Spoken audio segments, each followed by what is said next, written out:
Olá, meus amigos, tudo bem? Tudo 100%? Seja muito bem-vindo ao Saiba Mais pelo canal 27 digital da NET ou 527 em HD. Seja muito bem-vindo à nave do Saiba Mais. Hoje nós vamos falar com a Carla Chieirosa, ela é jornalista e palestrante e vamos falar sobre mobilidade e deficiência visual. Carla, seja muito bem-vinda, muito prazer ter você aqui no Saiba Mais. Obrigada por ter convidado. Carla, minha amiga, ela é deficiente visual, cega, e ela vai contar um pouquinho da vida dela, vai contar um pouquinho do Buster, que é esse dog lindo que está aqui no estúdio, no meio da gente, que ele é um cão-guia. E já já você vai entender sobre isso, sobre como é ser um cão-guia, né? Como é auxiliar uma pessoa com deficiência visual. Carla, conta um pouquinho da sua história, né? Quem é a Carla? Como é que aconteceu a sua deficiência? O que aconteceu? Conta um pouquinho da sua história. Bom, eu nasci com uma doença chamada glaucoma, então é congênito, né, porque eu nasci. E enxerguei até os 18 anos normalmente. Né? Então, após os 18, eu descobri que eu iria ficar cega. Tinha uma cirurgia para estar fazendo, mas eu optei por não fazer. Quando que você soube disso, Carla? Aos 18 anos, quase 9 anos atrás, né? E, na verdade, eu descobri numa viagem, né? Que eu estava começando a perder a visão, percebi, eu lia muito, eu lia 48 livros por ano. E eu levei 5 livros para casa da minha avó para ler e eu só consegui ler 2. Eu falei, tem alguma coisa muito estranha acontecendo. Com dificuldade de leitura. Sim. Aí vim embora, mas assim, na minha cabeça já estava certo que eu estava perdendo. Mas quando você era pequenininha, você já sabia do problema, não? Sim, porque eu nasci com ele, né, com a doença, com glaucoma. Então, os meus pais, né, a minha mãe, que sempre, né, do meu lado, ela sempre foi muito clara, né, ela nunca foi aquela mãe de maquiar a situação. Sabia que um dia isso ia acontecer. Isso poderia acontecer e ela sempre foi muito clara, né, desde neném, então eu sempre cresci ouvindo que um dia eu poderia ficar cega, né. E aí, quando chegou esse dia, quando você sentiu que você começou a perder a visão, não conseguia mais ler, e aí, como é que foi para você? Como é que você encarou essa nova realidade? Então, primeiro eu não quis contar para minha mãe, porque eu fiquei com medo da reação dela. Então, como eu já estava percebendo por conta, eu falei, bom, na hora que eu passar no médico, ele vai confirmar o que eu já tenho dúvida, né? E foi isso que aconteceu. Claro que quando a gente escuta de um médico, né, é um tapa. Putz, eu tenho 18 anos, a minha vida está começando agora, né, meu pai é motociclista, então eu sempre tive um sonho de ser com ele, né, de pilotar moto, sempre foi uma paixão minha muito grande. E aí você sabe, olha, você vai ficar cega, né, é um tapa, né, mas assim, eu acho que foi muito tranquilo, graças a Deus, eu não tive, né, a fase de depressão, pela questão da deficiência, eu não passei por isso. Eu acho que família é o resumo de tudo. Né? Se você tem apoio das pessoas ao seu redor, você tem tudo. E eu tive isso, né? Eu tive muito apoio. Nada mudou dentro de casa. Né? Minha mãe sempre falou, não, eu gosto de espelho, eu gosto de vidro e as coisas vão continuar no mesmo lugar. Isso mesmo. Né? Então isso foi muito legal. Foi muito bem. Bacana. Carla, daqui a pouquinho a gente volta a contar mais um pouquinho da sua história. A gente vai para um quadro agora que se chama Momento de Superação, que ele tem tudo a ver com o nosso tema de hoje.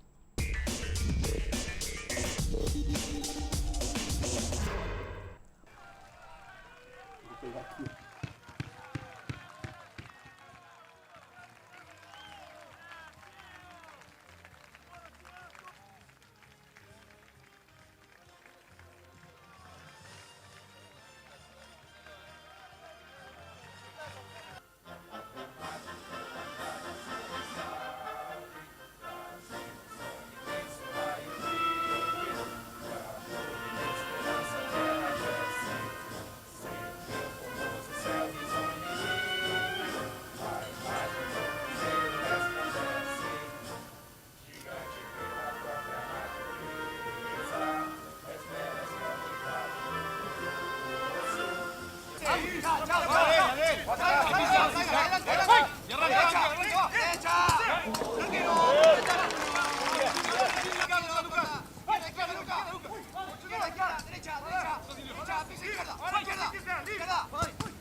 Meio do gol, Cássio. Eu.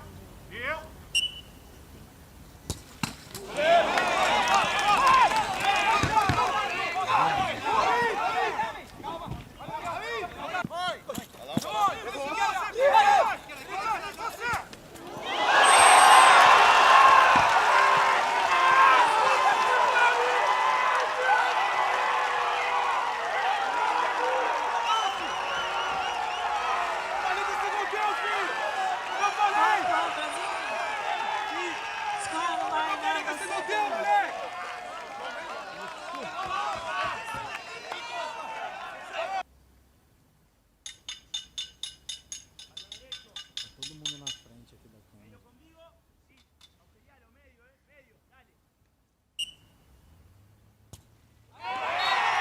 Falei que ele era ruim. Eu vi esse cara.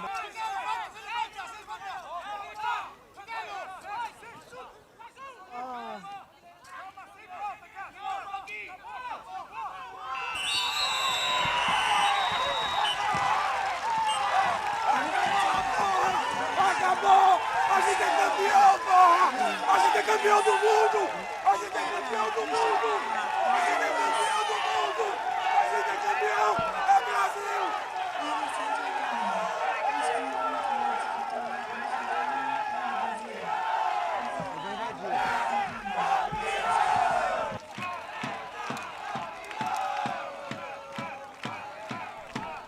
Muito bem, olha aí que legal. Você sabia que um cego poderia jogar futebol? Não sabia? Pois é, tá aí para você. Pode sim, e com louvor, né? Essa foi uma partida entre Brasil e Argentina no Mundial do Japão. O Brasil tomou não, né? Massacrou a Argentina com um golaço, 1-0 e campeão mundial. Futebol de 5 chama essa modalidade, onde todas as pessoas não enxergam, né? Tem alguns que têm baixa visão, então por isso eles usam as vendas, né? Para ficar igual para todo mundo, para ficar sem enxergar mesmo, né? Ninguém consegue ver nada. E aí eles vão pelos sons, né? Pelo guiço da bola e pelas indicações ali dos técnicos e batendo o pininho na trave ali para orientação sonora, né? E com isso conseguem fazer uma bela partida de futebol. Muito bem, hoje a gente está aqui com a Carla Cheirosa, ela é jornalista e palestrante, e a gente está falando sobre deficiência visual e mobilidade. Ela estava contando um pouquinho da história dela aqui, antes da gente exibir o quadro Momento de Superação. E agora a gente vai desenrolar e falar como é que foi a vida dela depois da deficiência, Carla, né? Você contou que aos 18 anos estava lá naquele momento de perder a visão. E aí, quando você perdeu definitivamente a visão, e aí, como é que foi a sua vida? O que você falou para você mesma, né? Como é que é tocar a sua vida depois da perda da visão? Então, primeiro que você pensa assim, né? Acabou, não vou fazer mais nada. Pensou? Pensei, né? Porque eu nunca tive contato com pessoas com deficiência visual, nenhum, né? Então eu falei, tá, do que vivem, o que comem, onde vivem, né? Quem são, o que fazem. Então, mundo novo para você. Um mundo novo, né? Então, assim, saí de lá de dentro do consultório já destinada a procurar lugares que pudessem me ajudar de alguma forma e pessoas que eu poderia conhecer. Mas aceitou bem, Carla? Aceitei. Chorei ali no primeiro dia e fui me adaptando ali. Eu sou uma pessoa muito desencanada com tudo na minha vida, né? Vai adiantar eu ficar chorando? Não. Vai adiantar eu ficar em cima de uma cama pedindo para morrer? Não. Então, assim, vamos tentar viver isso da melhor forma possível. A aceitação é a base, né? Eu acho que, para todos os casos, né? Quando o ser humano se aceita do jeito que ele é e o que aconteceu com ele, a vida segue, né? A vida segue. Eu já disse isso algumas vezes aqui no programa e volto a repetir. E eu dou alguns exemplos. Por exemplo, uma pessoa que é homossexual, né? Se ela ficar lá dentro do armário, ela vai ficar sofrendo dentro do armário, né? Vai. A partir do momento que ela se aceita, se assume, fala, eu sou assim, a vida segue. Foi o meu caso também, né? Quando eu sofri o meu acidente. Depois que eu aceitei, minha vida seguiu. E aí eu fui estudar, fui me formar e aí eu toquei a minha vida. Carla, com 18 anos, quando você perdeu a sua visão, você já estava formada, não estava formada? Não. E depois, como é que você seguiu a sua vida profissionalmente? Eu comecei direito, porque era um sonho, fiz 3 anos de direito, né? Tive muita dificuldade, muito preconceito dentro de sala de aula, de professor olhar para mim e falar assim, olha, você é muito inteligente, mas você não vai conseguir pela questão da deficiência. Né?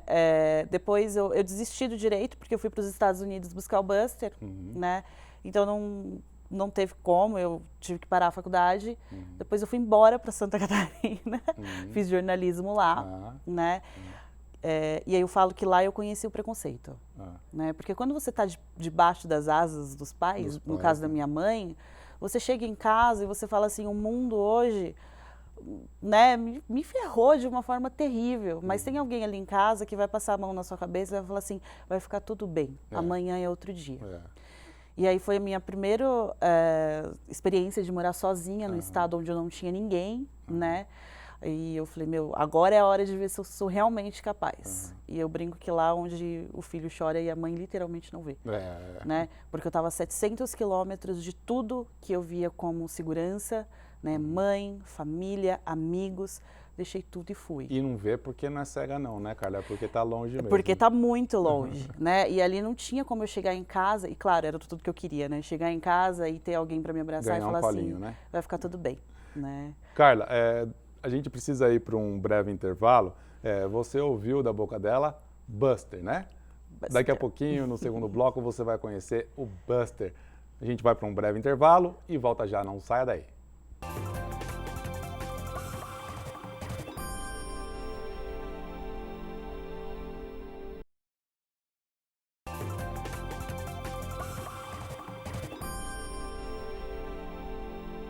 Muito bem, estamos de volta no programa de hoje falando sobre mobilidade, deficiência visual e daqui a pouquinho você vai conhecer o Buster. Sabe quem é ele? É o cão-guia da Carla.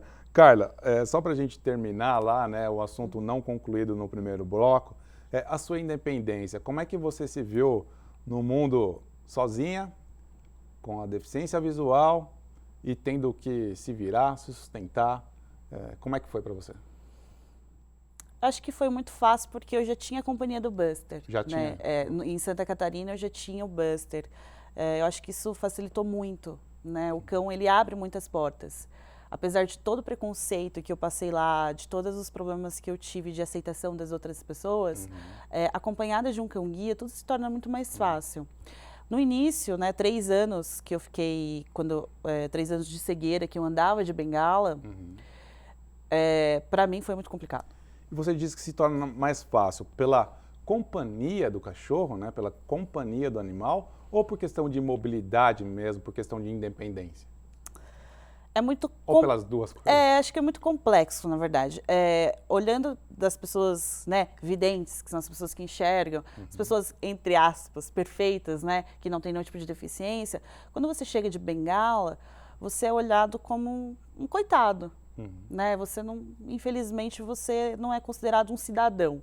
E o cão-guia parece que ele impõe mais isso. Né? Você é visto de uma outra forma, infelizmente. E aí dá para usar um ou outro, não dá para usar os dois ao mesmo tempo. Não, né? os dois não é utilizado os dois. Mas olha só como a sociedade é hipócrita, né? Porque se for ver uma pessoa que usa bengalas, ela tem condição até melhores de mobilidade do que quem tem um cão-guia, né? Quem usa bengalas propriamente dito é cego ou tem baixa visão? Ou não tem nada a ver? Não tem nada a ver. Cego, baixa visão, utiliza a bengala. Porque a bengala ela é como se fosse um símbolo da sua deficiência. Né? E ele é utilizado da mesma forma. Essa questão, né, de quem tem mais mobilidade? Pessoa que usa bengala ou pessoa que usa cão-guia? Eu costumo dizer que, assim, para você ter um cão-guia, você tem que aprender a andar de bengala, senão você não consegue o cão-guia. Você tem que ter orientação à mobilidade. Então, assim, eu não poderia simplesmente ter ficado cega e falar assim, eu quero um cão-guia. Não posso fazer isso. Eu tenho que andar de bengala, senão eu não consigo, né? É como se fosse carteira de motorista, não tem lá a B, a C, a D. Sim. É a mesma coisa, né? E como foi isso para você, o cão-guia, Carla? Porque tem cego que não tem interesse por cão-guia, né? Por que você teve interesse? Por que você quis? E hoje você acha que é muito melhor do que a bengala? as pessoas me perguntam, né, devido à questão de ser palestrante, e muitos cegos me procuram, eu tenho vontade de ter cão-guia. Por quê? Não é simples, né? E assim, uma coisa que eu aprendi, né, porque quando eu falei que eu queria cão-guia, as pessoas falavam para mim, é maravilhoso, é incrível, né, é perfeito. Eu falava, gente, eu quero um negócio desse. Né, eu via como um robô. E aí, quando você está no treinamento, não é nada disso. O cachorro não te obedece, o cachorro pega coisa no chão, o cachorro vai para a esquerda em vez da direita. Tudo tem seu ônus e o bônus. Né? Então, assim, as pessoas falam assim, eu quero ter um cão-guia. Como eu faço? Primeiro, né, você vai ter paciência? Hoje, faz 6 anos que eu tô com o Buster. Hoje eu posso te dizer da cumplicidade que a gente tem, de eu pensar em fazer alguma coisa e o Buster fazer sem eu falar nada. É lindo. Hoje, sim. Mas isso demorou mais de 1 ano para que isso pudesse acontecer. Carla, segura aí que agora a gente precisa ir para mais um quadro no nosso programa, um quadro super dinâmico e interativo que se chama Quero Saber do Denardo. Vamos ver o que tem nele.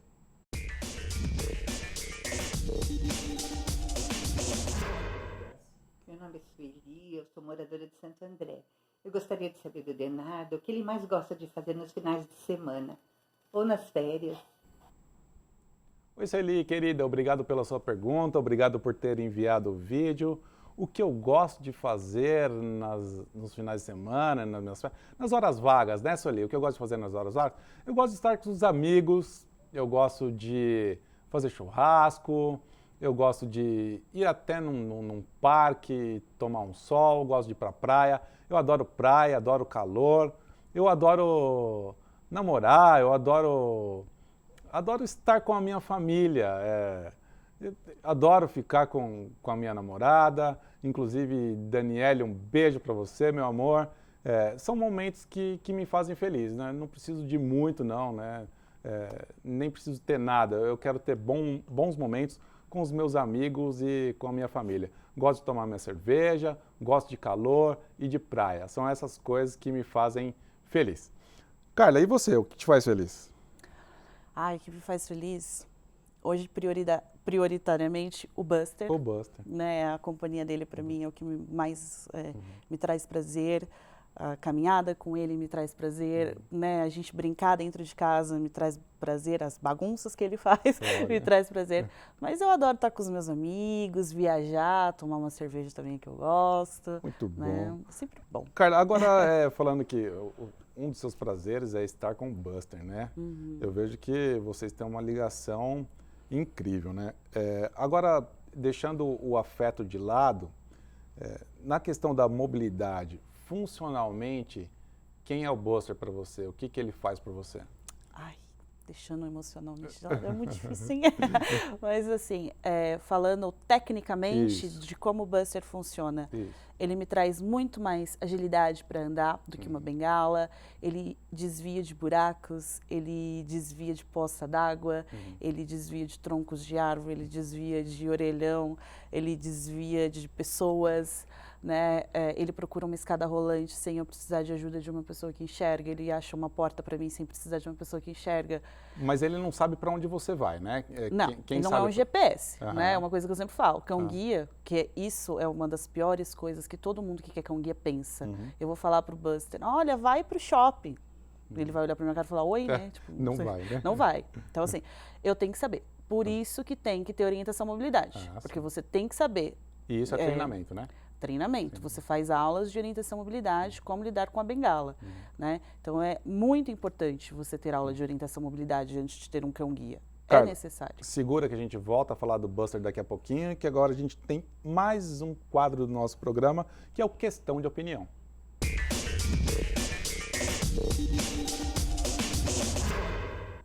Gente, uma notícia muito interessante. Eu peço que me perdoem se eu errar na pronúncia de alguma palavra, porque a notícia é francesa, então tem uns nomes em francês, mas eu vou tentar gastar o meu francês para vocês agora. Dá só uma olhada. Jovem tenta ser a primeira vereadora com síndrome de Down eleita na França.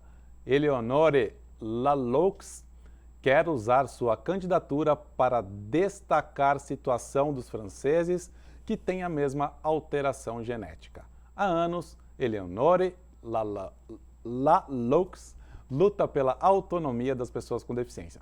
Então, quando lhe foi a proposta da participação nas próximas eleições municipais, essa francesa com síndrome de Down não hesitou por um segundo.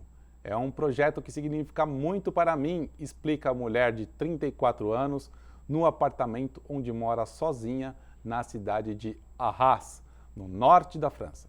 Entre os temas que ela deseja promover, se for eleita, vereadora desta cidade de 40 mil habitantes, está a educação cívica e a limpeza, mas sua luta principal é desenvolver mentalidades em relação às pessoas com deficiência. Seu desejo de entrar na política nasceu após vários anos de envolvimento em associações para sensibilizar os franceses sobre a situação das pessoas com síndrome de Down e os obstáculos que elas enfrentam todos os dias. Alguns deles foram relatos do seu livro Triso et Lazare, publicado em 2014.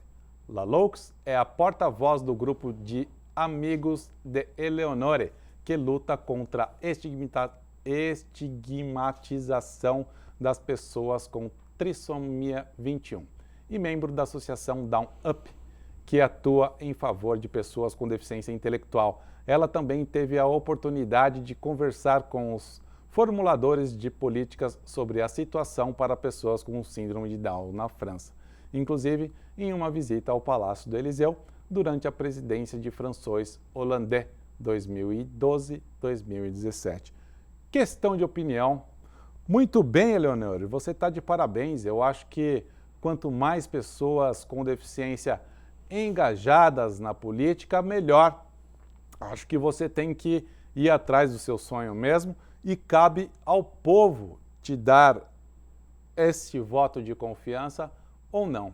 Mas eu acho válido e eu acho positivo. Acho que você está de parabéns e eu gostaria de ter uma vereadora com síndrome de Down na minha cidade também, porque é o gene do amor, né? E eu tenho certeza que você vai fazer as coisas pela cidade com o seu coração, com amor. Voltando aqui com a Carla e o Buster. O Buster tá com quantos aninhos, Carla? O Buster vai fazer 7 agora, dia 19 de abril. Ele tem 7 anos de idade e tá 7 anos com você? Tá comigo 6 anos. 6 vai fazer anos. em setembro. Pegou ele com 1 aninho. 1 ano e meio. E aí depois, ao longo, no decorrer da sua vida, o tempo todo o Buster esteve do seu lado. E agora ele tem uma trajetória de vida, até quando e como é que vai ser? Ele vai aposentar, não vai aposentar? Bom, de 8 a 10 anos eles trabalham e aí logo ele aposenta, né?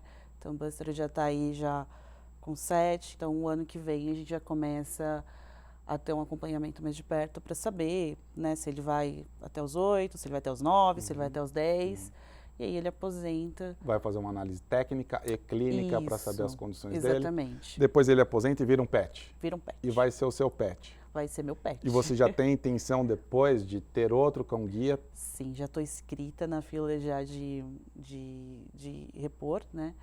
Como eu já tenho, então eu tenho prioridade nas escolas de cão-guia. Então, eu já estou na fila desde o ano passado, já me inscrevi para estar fazendo a recomposição desse cão. Boa questão, Carla. A gente vai chegando ao finalzinho do nosso programa, infelizmente.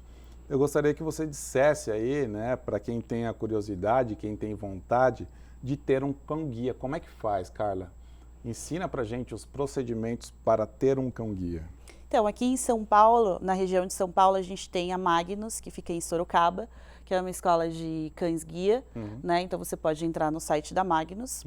Magnus. A mesma da ração Magnus, né? E você faz a inscrição, o cadastro inicial, para estar falando, né? Quem tem interesse de ter um cão-guia, para famílias socializadores também. Custa caro, Carla? Para manter, cão-guia não se compra, em hipótese alguma. Esses cães são doados, né? Bom. A manutenção dele, aí sim é por conta da pessoa com deficiência, que aí é um preço... E a raça do cachorro? A maioria? A maioria é labrador, golden, mas no Brasil a gente já tem pastor, a gente tem uma poodle. Muito bom. Tem algumas raças aí. Carla, a gente vai chegando ao finalzinho. Foi um prazer enorme estar com você aqui, uma delícia de papo. Gostaria que você olhasse para frente e deixasse seu último recadinho aí para quem está assistindo. E, mais uma vez, muito obrigado pela sua participação. Eu que agradeço pelo convite, obrigada pela oportunidade, é sempre muito bom falar sobre acessibilidade, sobre cão-guia, né, que ainda é algo, um tabu na sociedade, né? Ah, ela precisa mesmo do cachorro para ir num hospital, para ir num shopping? Sim, precisamos, né? É uma forma de mobilidade. Então, acho que é isso mesmo. Então, gostaria de contar com a sua colaboração. Quando você ver uma pessoa cega com deficiência visual com um cão ao lado, conforme-se, compreenda, né? E não passe a mão. É uma muleta. E bem lembrado, ele está a trabalho. Então, nada de carinho, nada de brincadeira, nada de atenção, porque ele está a trabalho e ele está auxiliando a pessoa com deficiência visual.